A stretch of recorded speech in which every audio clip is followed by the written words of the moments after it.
Bismillahirrahmanirrahim. Assalamualaikum warahmatullahi wabarakatuh.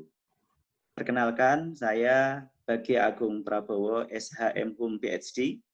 Pada kesempatan pagi hari ini, kita akan membahas tentang hukum dalam permohonan kredit dan jaminan kredit.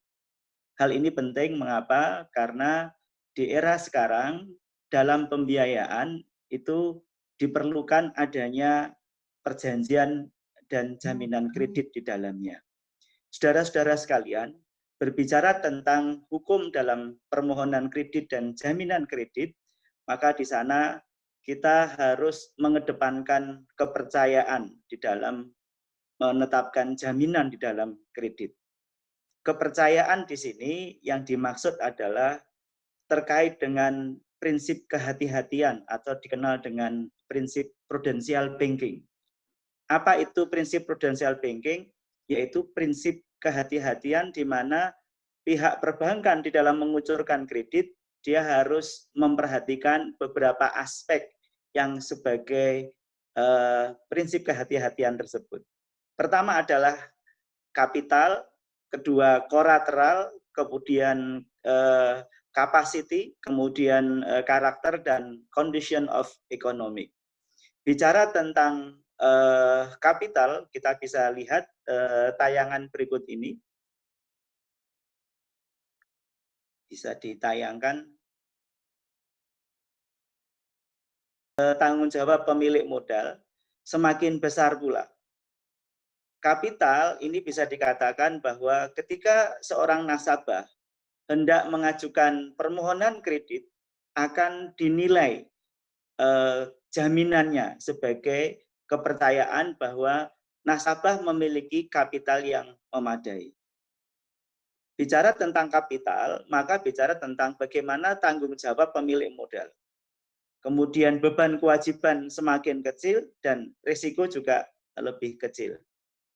Next, bisa dilihat di situ beberapa uraian tentang kapital. Jadi kepercayaan itu sebenarnya diarahkan kepada bagaimana nasabah layak untuk menerima pinjaman atau dikabulkan kreditnya.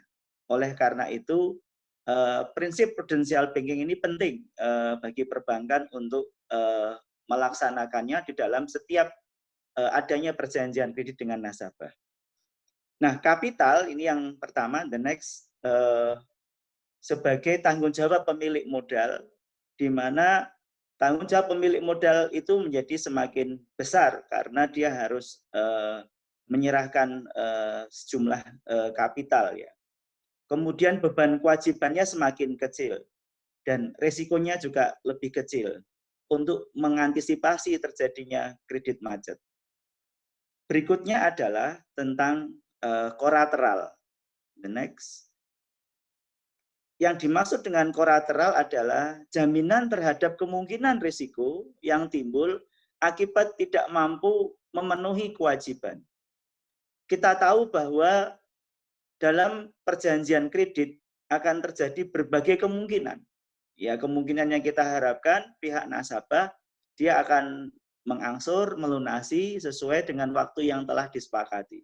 Tetapi tidak menutup kemungkinan ketika nasabah ini mengalami kredit macet, maka perlu ada jaminan atas risiko yang terjadi. Berikutnya adalah capacity. Capacity atau kemampuan untuk dapat memenuhi seluruh kewajiban dalam artian mampu, yaitu menjalankan usaha, kemudian yang kedua mengembangkan usaha, dan yang ketiga menguntungkan. Menjalankan usaha ini yang dimaksud adalah kontinuitas di dalam dia melaksanakan usahanya. Apakah usahanya bisa berkesinambungan, berjalan dengan baik.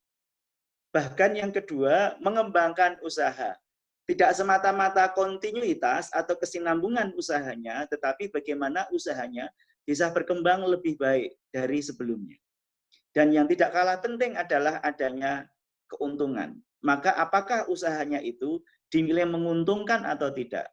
Saudara sekalian, berdasarkan uraian yang telah saya sampaikan tadi, kiranya akan menjadi lebih baik kalau kita diskusikan akan lebih menarik kalau kita sharing apa-apa terkait dengan perkreditan di dalam perjanjian kredit.